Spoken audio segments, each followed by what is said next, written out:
dogo.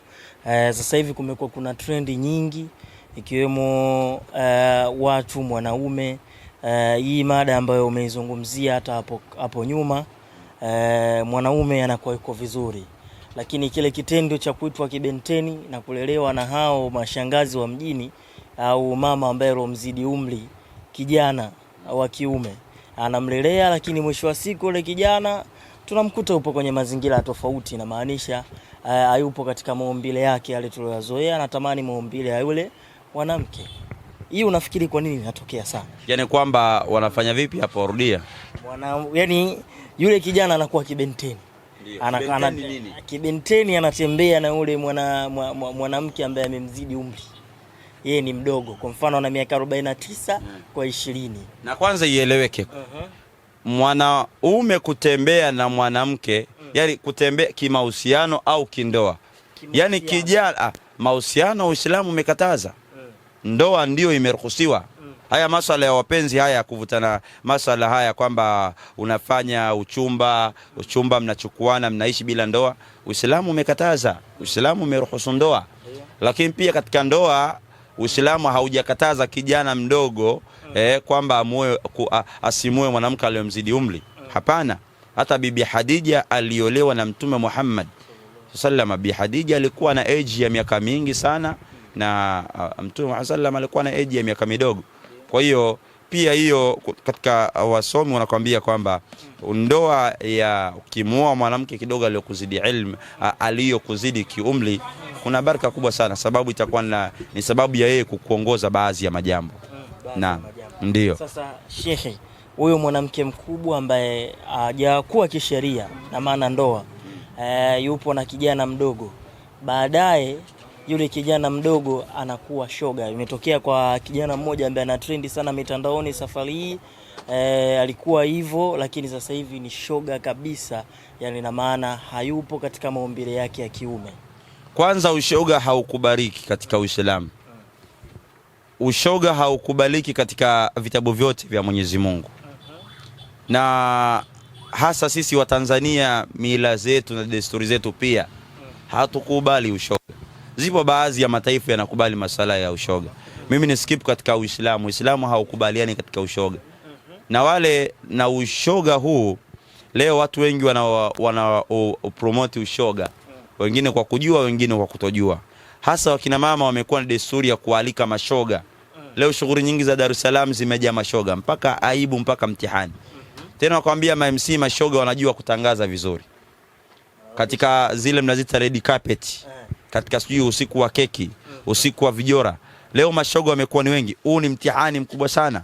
Leo watu wanawabeba mashoga, wanawaweka status, wakina Uncle T hawa. Yani unakuwa unapiga pigo za kike. Unakuwa ni mtihani. Lakini pia ieleweke kwamba chizi anachekesha ikiwa hatoki kwenye familia yako. Leo mzazi ambaye unamsupporti mtoto wa mwenzako shoga, hivi angelikuwa ni kaka yako huyo, angelikuwa ni mdogo wako, angelikuwa ni mjomba wako, ungelikubali aje katika shughuli yako aanze kuwa ushoga? Ushoga haukubaliki, na ushoga ni katika laana kubwa sana. Allahu Akbar. Mwanaume ukifanya ushoga unatafuta ugomvi na Mwenyezi Mungu. Mashoga, sikieni habari ziwa na nyie mliokuwa na pigo za kishoga. Yani mwanaume unavaa unatoboa pua, mwanaume unavaa eleni, mwanaume unatoboa, unasema huu ni usanii, mwanaume unasuka, unavaa nguo za kubana mlegezo, unatuletea pigo za kike. Yani mpaka inafikia pahala unakaa maskani wauni wenzako, au mnasema washikaji hawakuelewi. Yani hawakuelewi wewe mwanaume au mwanamke. Na siku hizi tena kuna mabodaboda wanatoboa mpaka masikio. Kuna mabodaboda siku hizi, sio mabodaboda tu. Yani humo mitano unaangalia, yani unakuta mwanaume amesuka nywele, anajiita lasi. We mwanaume unasuka nywele, ukiletewa barua ya posa utakataa. Hizo ni pigo za kike mnazotuletea. Leo unakuta mwanaume ametoboa sikio. Anakuambia mimi msanii. Usanii gani? Unakuta mwanaume amejichola tattoo. Mbona mnaleta pigo za kike hizo piko mnazochola? Leo unakuta mpaka wapiganaji wa ngumi. Hapa nimpongeze ndugu yangu Hassan Mwakinyo. Masha Allah. Hassan Mwakinyo na ku appreciate sana.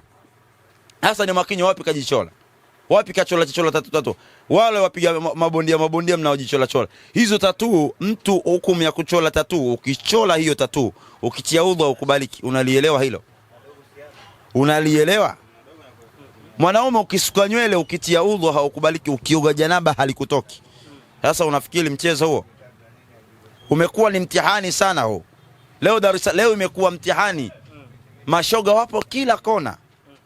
Mashoga wengine wanapangishwa. Leo mashoga kila kukicha mashoga. Mimi niliambiwa bwana Sharifu, ukitaka amani acha kuzungumzia mashoga. Kupigwa biti. Mtu mmoja alinidie akaniambia, wewe mtoto achana na kusema mashoga. Mashoga. Allahu Akbar. Mimi nitapambana na mashoga. Ushoga haukubariki Sheikh.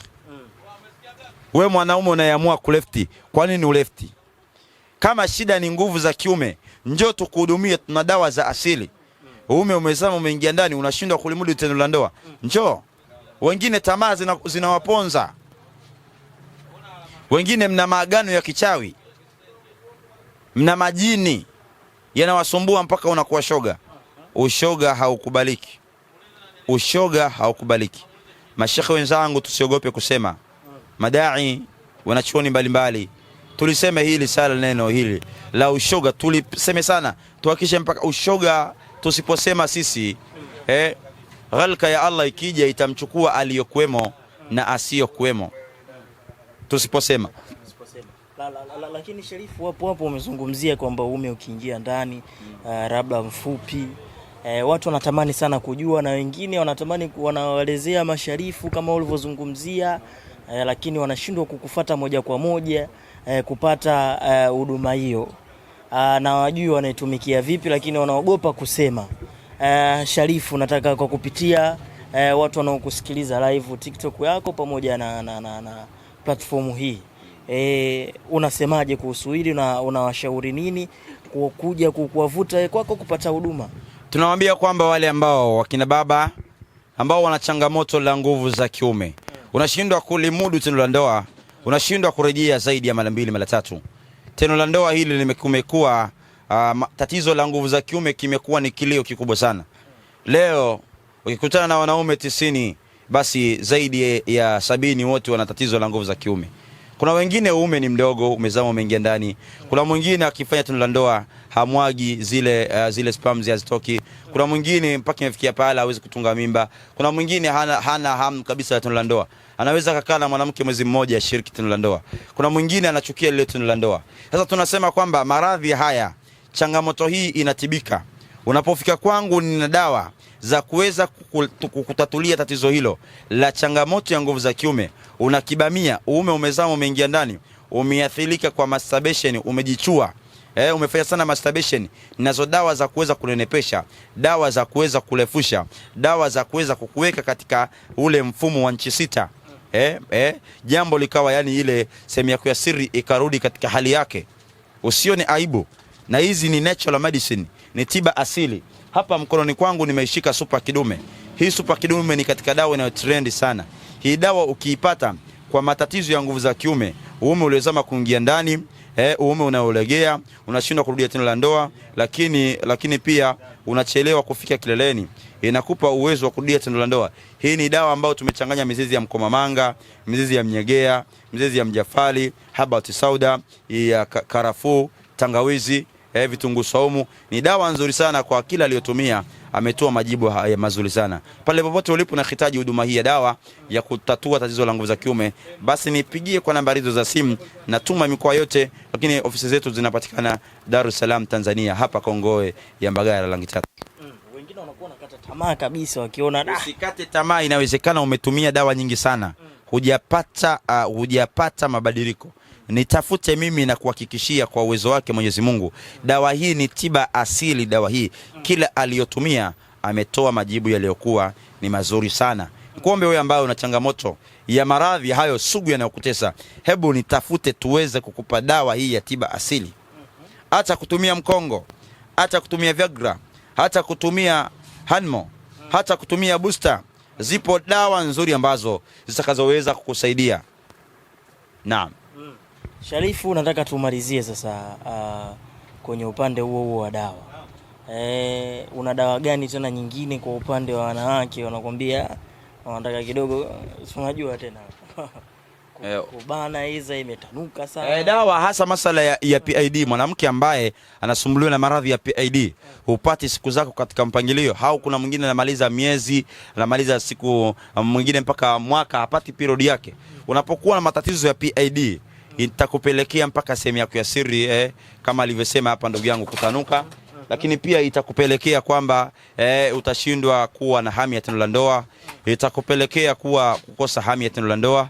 Mwanamke mwenye changamoto hiyo anapokuja kwetu hapa, tunayo dawa nzuri sana ambayo inaweza kurekebisha masuala mazima kabisa ya hilo tatizo la PID, tatizo hilo la kutoka uchafu sehemu za siri, sehemu ya kukosa hamu ya tendo la ndoa, lakini pia kukosa uzazi, mirija imeziba. Dawa tunazo hizo kwa sababu hapa tunatibu kwa tiba asilia. Naam, huyu ni Dr. Sharifu Firdausi akizungumzia kuhusu tiba hizo ambazo kuna changamoto wewe mwanaume, una changamoto wewe mwanamke. Unajua wengi sana wanadhania mwanaume ndo ana changamoto nyingi, lakini hata mwanamke pia ana changamoto hiyo. Usisite kumtafuta, toa komenti yako hapa chini, namba zake za simu ni hizo hapo chini zinapita. Sharifu, shukrani. Asante.